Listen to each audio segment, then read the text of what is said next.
Yes. Now seventh question. Seventh question says, why did the wool and silk producer in England protest against the import of Indian textile in the early 18th century? So as we were exporting many cloth from India to England, then why did the silk and wool producer in England they protested against the India?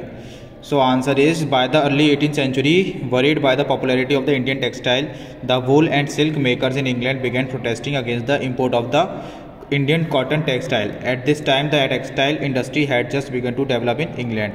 Unable to compete with Indian textile, English producer wanted to secure market within the country by preventing the entry of the Indian textile. मतलब by the early of the 18th century जो India की popularity थी Indian textile की वो बहुत ज़्यादा बढ़ने लगी। इससे क्या हुआ, जो वुल और सिल्क के मेकर्स थे इंग्लैंड में उन्होंने उसके अगेंस्ट प्रोटेस्ट करने लगे। क्यों?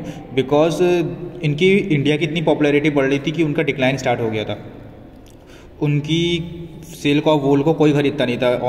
All they need they was the cloth that was made from India. And at this time the textile industry had just begun to develop in England, and this time was the time where the textile industry was just emerging in England. So when that something is emerging and something else more popular come into force, then what happened, that particular thing that gets suppressed with the popularity of the other thing. So similarly thing happened in the England also. The textile industry used to get suppressed by the popularity of the Indian textile, so they began to protest and boycott against the Indian textiles. And because they were also unable to compete with Indian textile, English producer wanted a secure market, means they just wanted to sell their own cloth and make the profit within the England market, and by preventing the entry of the Indian textile. If Indian textile would enter in the European market, then it would be very harmful for the other European traders to trade in the Europe. That is why they said that Indian textile should not come into the force. Then eighth question says, how did the development of cotton industries in Britain affect textile producers in India? So we have to tell the development of cotton industries in England. Some cotton industries were also developed in England. How textile producer, how did they affect the textile producers in India? Then how did they affect the effect of the development of cotton industries in Britain on the textile producers in India were competition. First of all, the competition was very high because Indian textile had to compete with the British textile in European and American markets. Secondly, high duties. Exporting textiles to England became increasingly difficult due to the very high duties imposed on the Indian textile imported into Britain. मतलब उस पर बहुत ज़्यादा tax लगने लगे, heavy duties लगने लगी. So it was very difficult to export those material to England because of the heavy duties. Then capture of foreign market. By the beginning of the 19th century, English made cotton textile ousted Indian textile from the traditional market. तो 19th century के starting में जो European market में जितनी भी textile industry थी उन्होंने India को अपनी मार्केट से बाहर फेंक दिया, ट्रेडिशनल मार्केट से, thereby throwing thousands of Indian weavers out of the employment, and it also unemployed thousands of weavers at that time. The English and European companies stopped buying Indian textile and their agents no longer gave out advances to weavers and secured supplies.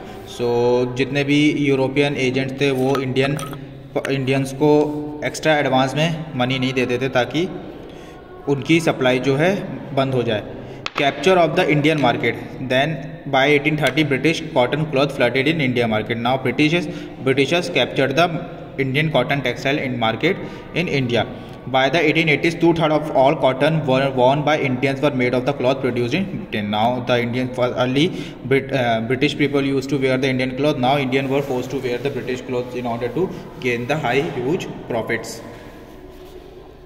Thus, Indian textile declined in 19th century, and thousands of Indian weavers and spinners lost their livelihood. So this is how they lost their livelihood.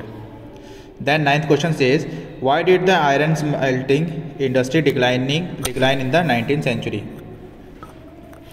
The Indian iron and industry declined in the 19th century for the following reason. There were the following reason for the decline of the Indian iron and smelting industry. First one was the forest law implemented by the colonial administration prevented the free movement of the people in the reserved forest. जो forest law थी it prohibited to roam into the forest freely.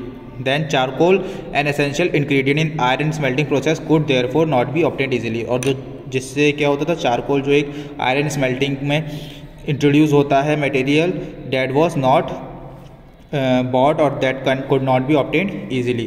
When in some areas the government didn't grant access to the forest, the iron smelter were in return required to pay very high amount of tax.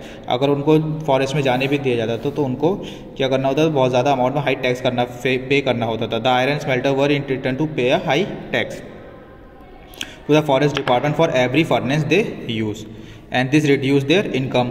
By the late 19th century, the iron and steel was being imported from Britain.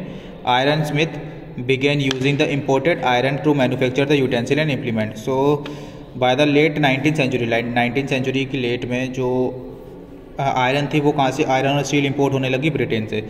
So iron Smith जितने भी लोहार थे वो start करने लग गए utensils बनाना, और जो भी चीज़ें बनाने थे वो उनकी ब्रिटेन की आयरन से बनाने लगे और स्टील से बनाने लगे. In the late 19th century, a series of famines devastated the dry tracts of India. As a result, many of the local smelters stopped work, deserted their village and migrated looking for some other work to survive the hard time. So बाद में famine भी आई, बहुत ज़्यादा plagues जैसी famines I, and that resulted in leaving these iron and iron smelting industry to earn their livelihood. And then 10th question says, what problem did the Indian textile face in the early years of its development? So early years of the development, what are the problems does it faced?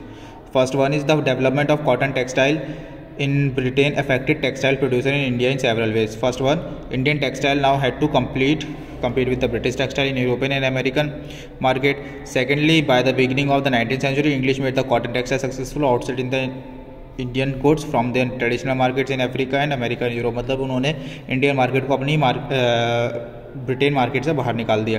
Third, thousand of weaver in India were now thrown out of employment. जब उन्होंने India को अपनी market से बाहर निकाल दिया तो obvious सी बात है जितने भी एम्प्लॉयर थे वो उनको अनएम्प्लॉयमेंट हो गए, अनएम्प्लॉयड हो गए.